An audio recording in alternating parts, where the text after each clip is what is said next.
What's up, guys? It's your boy Barca Boy 103 and welcome to the match analysis following the Copa del Rey final last night between Barcelona and Real Madrid in El Clasico, which of course Barcelona ended up winning 3-2 in extra time to win the Kings Cup. This is of course going to be, your free-flowing match analysis, not really going to dive into stats and, stuff like that. I just want to, go off the cuff, say how I feel.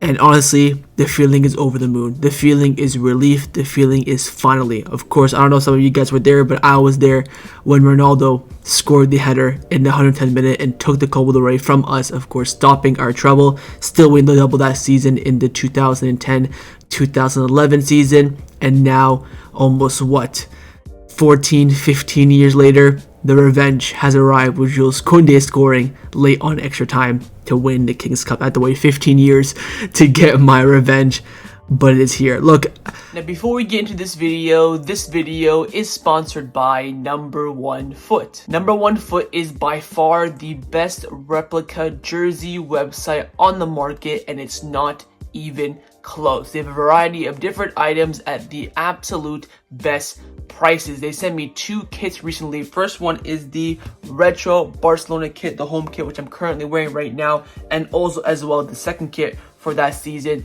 in the blue edition. Oh my god, like the stitching is fantastic, the quality is superb. Feels like I have the actual original kit for a fraction of the price. And if you use the discount code BOY at checkout, you do get 10% off your order. That's BOY. Use it at checkout, and all orders above $80 as well will receive free shipping. So what are you waiting for? Hit the top link in the description down below and get your new football kits today.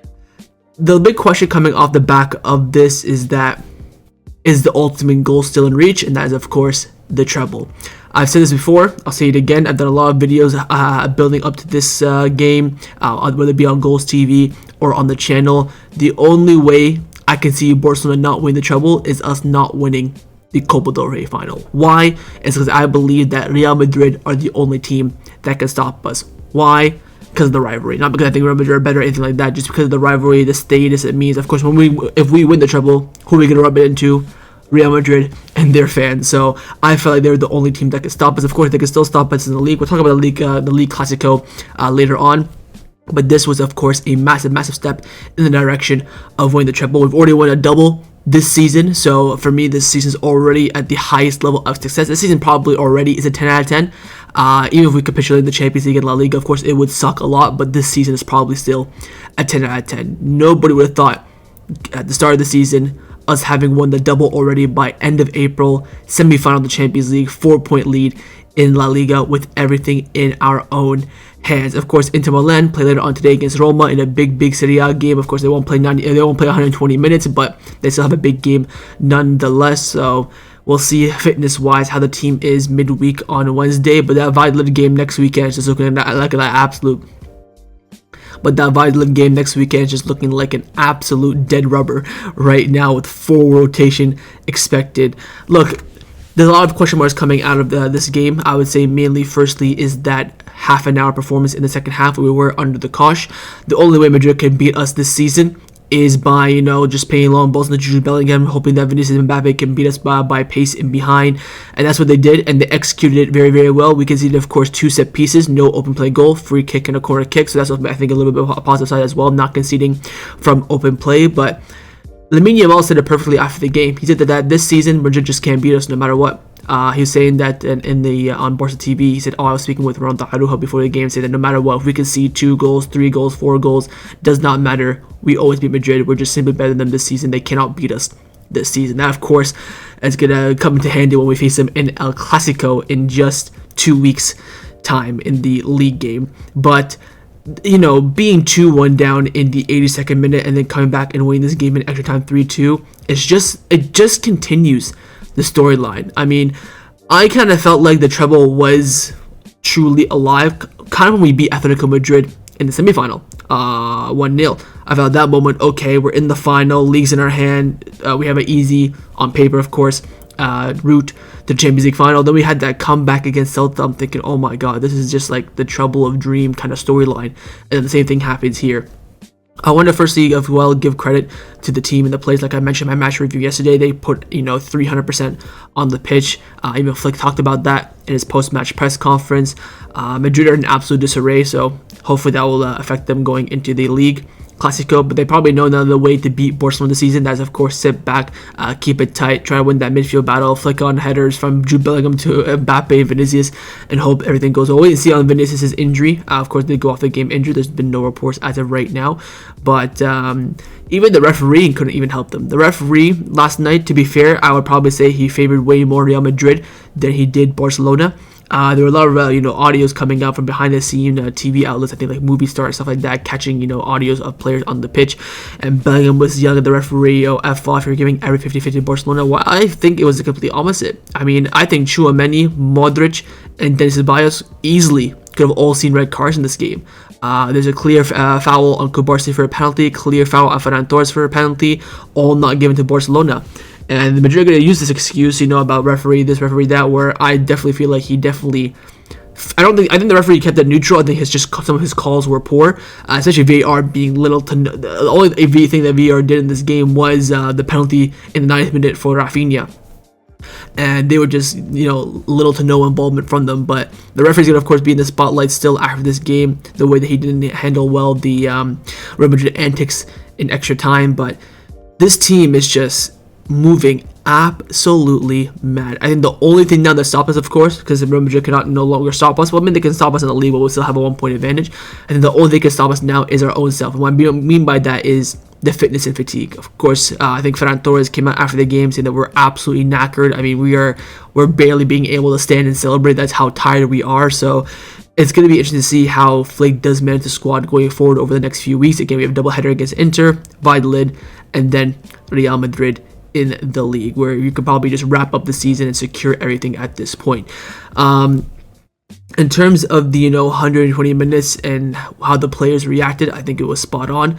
Of course, they're going to celebrate. They were celebrating all of last night, but now this morning, Sunday, April 27th, they're locked in now, focused on the Champions League, which of course we already knew. And it just feels so nice yet again to get one over Real Madrid. That's now 3 wins from 3. Of course, they beat us 3 times out of 3 last season. We've now beaten them 3 times out of 4, with one final game yet to come. And this is the history of Barcelona. Every time Madrid do something, we always do it, and we do it better. Last season they beat us twice in the league, won the Super Cup, of course they won 4-1, bit of a luxury scoreline since Xavi's suicide high line, and then they won both league Clásicos with a 9-minute winner from Jude Bellingham in both games. This season we clean and absolutely destroyed them. First 2 games, third game was a bit more tighter, but I still think over the course of the 120 minutes, Barcelona were definitely the better team. And of course we do so by winning 2 cups, Spanish Super Cup and the Copa del Rey. And for the first time I'm seeing Barcelona beat Real Madrid in the Copa del Rey final. Never seen that up to this point, so that's another one to add to the history books as well. It's just the thing that gives you the entitlement, the motivation, and the courage is what the players produce on the pitch. You're looking at the performances individually, of Kounde over the course of the 120 minutes, Inigo as well, Cubarsí, Lamine, Ferran. Of course, we didn't even play at our best. Pedri had a poor game. Rafinha had a poor game. Olmo was well covered by Real Madrid. Couldn't really find space too much. All this, and we still end up winning, shows the level and the ceiling of this team, in my opinion. And I'm just so happy, so proud of the team as well for what they've done, what happened to them last season. When you see Barcelona's troubles in the past, they've all been after a trophyless or a very, very, very disappointing season. Of course, the 13-14 season under Tata Martino was a horrid season in the sense that no trophies were won. We lost the Copa del Rey final. We lost the league on the last day to Atletico Madrid, knocked out the Champions League by Atletico Madrid. You look at the season before, under Rijkaard, the final season before Pep came in, knocked out everything. We were fighting for top 4 at that point. And you go on the next season to win the treble, and this has the same storyline. I compared, of course, Flick's treble and Pep's treble as well. They're all on the same wavelength. And, fool me once, shame on you. Fool me twice, shame on me. That you cannot, script this any better than it's going right now. And you're starting to see the players believe as well. All of them saying after the game, 2 trophies down, 2 more to go. Lamine saying mission complete, on to the next one. All these things are all accumulation of the team having self-belief, and having self-belief is always important. Of course, Barcelona say every season we're going to go for the treble, obviously, because that's the objective, but never do you see them have this much confidence and have this much of a high start. I mean, we are by far the best team in the world. We've been the best team in the world since we beat Bayern and Madrid in that same week, 8-1 on aggregate. Since that point, we've been the best team, and we've never looked back.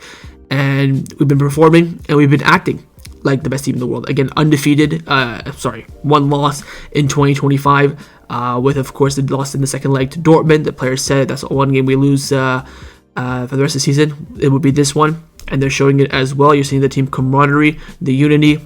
We also have to give massive flower to the coaching staff and Flick as well. And, you know, from this game itself, I think this game really came down to individual talent. I don't think system and tactics and stuff like that were a big factor. We saw how impactful Arda Güler was off the bench. I think, to be fair, Ancelotti coached a very good game in order to beat Barcelona. I know people don't think he's the best manager in the world and all that sort of stuff, but with what he had, his philosophy, he did the best that he could for Madrid to win this game, in my opinion. Of course, the impact sub of Arda Güler was fantastic. Quick subs as well. He went with the narrow formation to begin with as well, which I think is the only way that they can really, you know, beat us. If they go with the front four of Bellingham, Rodrigo, and Mbappe, Vinicius, it's just too much space in behind. We always exploit it. We, of course, saw that in the first two Clásicos. It's just, you know, it's always nice to see that the team, your opponent, trying so hard, and yet they still end up failing in your hands. In terms of, you know, the game itself, it was so tight. If you look at I think Barcelona, of course, deserved to win. They were the dominant team, but so much fine margin. You look at, you know, the two penalties that we gave away in this game from Gavi and from Inigo. The Inigo was stonewall. The Gavi one I haven't seen back from a clear angle. All the Barca players were saying that Gavi got the ball, but of course you're gonna, you know, back yourself. So in the end, it was offside. So that's the most important thing. And I think the big question now is on that League Clasico. I think that League Clasico, I'll tell you right now for free, it'll probably be a draw, which of course you'll absolutely take from a Barcelona perspective. It kind of sucks that we don't win a League Clasico at home. We've won technically 3 away, 2 in a neutral ground, then 1 at the Bernabeu. But that League Clasico had a draw written all over it. Again, wait and see with, you know, keep in mind Bellingham, Vasquez, and Rudiger all got sent off. And of course, their sending off, I believe, will be coincided with the league now since the Copa del Rey is over. I'm not quite too sure. We'll check back on that, but their heads are going to be absolutely on the floor. Of course, the heads were on the floor after the Arsenal game. This is kind of like their moment to get their heads off the floor and get some encouragement, and it's still on the floor after this. And, you know, Barcelona have been in that kind of situation, and remember to, of course, pounced and thrived when we were in that position, and hopefully we can do the same to them. But I love this team. I think the team, you know, they've won 2 trophies this season. The 2 trophies they did win, they only spent the night celebrating it. They haven't had, you know, a full weekend or a full week of parades and partying. They've only had to party 2 days for the 2 nights. You could even say a couple hours for the 2 trophies, and hopefully it'll be worth it when we win, of course, the bigger ones, which is the league and the Champions League. Those are the 2 big trophies that you fight for in the season. The 2 cup ones, nice to have, especially being Real Madrid in both finals as well, is going to give it that extra bit of sweetness. And of course, the experience this gives to the players is matched, especially with this young team, you know, like Balde, Cubarsí, Lamine, Pau Victor, Casado, who else, you know, all the youngsters that feel and been through this kind of moment now twice this season, especially last season. They've been to the lowest of lows and at the highest of highs, and they know what it takes to win to the highest of the highs, and it knows how low you have to sink to, you know, feel the lows of the lows, and hopefully they can't prevent that. But just to really sum up my, you know, thoughts after the game, I just think that it's in our hands. The ultimate goal is the treble. It was really, you know, starting to become, you know, a reality once we saw the Champions League draw at the end of January. It is now a genuine, serious on the table, and I think the only way we don't win it is ourselves. I think if we get knocked out by Inter or lose to Real Madrid, it will be by our own doing, whether it be fatigue, fitness, individual mistakes on the pitch. I don't think a team in the world can go out there on the pitch 90 minutes and beat us apart from Real Madrid, simply again based on rivalry. Don't think it's based on quality and stuff like that. And, you know, we've seen them a lot, even the Super Cup, you know, Madrid were 1-0 up, we came back and won 5-2. Madrid were 2-1 up in this game, we came back and won 3-2. So 2 remontadas against Madrid in both cup finals as well, which people are not talking about that much. And, you know, look at the antics of the way they reacted to this game. They look spineless, they look clueless, they look like an embarrassment. To be fair, after the game, they did, of course, shake the hands of the players and, you know, congratulated them on the win. But during the game, the way they treat their, you know, referees is absolutely disgusting. And hopefully this referee stuff does not, you know, snowball into other games as well. Hopefully it's just from this game. they move on. They don't talk about it anymore. Hopefully, it doesn't impact the other referees in the federation in their decision making going forward in terms of Champions League, La Liga games. But this team is doing a madness, and it's only them that they can do it, and it's only them that they can stop themselves. But you know, in terms of analysis on this game, it was always going to be a dogfight. Everyone had it as 50-50. Every single prediction I saw was a 1-goal margin. I saw 2-1 Barca, of course 2-1 Madrid. I've seen 3-2 Madrid, 3-2 Barca, which of course I did in fact predict. I never saw a clean sheet from any prediction that I've seen. It's, you know, everyone knew this game was going to be tight, but everyone knew most importantly that Barcelona were going to come out on top, and we did. And it feels nice to finally get one over Madrid in terms of, you know, a Madrid style win, a last second winner to win the game and win the cup. We suffered through that a lot as Barca fans over the past few years, and now we finally got one on them. Of course, I suffered through the Bill Bartra and Ronaldo header against Pinto, and now I have Kounde against Courtois to add to my memories, which I will of course cherish forever. But this team can do it. They're on the mission. There's now what, 6-8 games left of the season. Hopefully this is not like the 18-19 season where we say, oh, we were a week away from the treble. We can say here we achieved it. And I think this team can do it. It's been the mission from the beginning. It's been the mission since the Madrid, you know, and Bayern Munich doubleheader. It's become a reality probably since the Champions League draw, and only they can do it, and they're the only ones that can stop themselves as well. But of course, in the comments down below, leave me your thoughts down below on the match itself, your feeling, how your how's your optimism heading in towards, of course, the last 8 games of the season in terms of the treble charge. You think we'll win the Champions League, La Liga, one of them, or neither of them? Leave me all your thoughts down in the comments below, and of course, make sure you guys subscribe down below as well if you haven't already. And I will see you guys next time on the channel. Take care, and Forza Barca.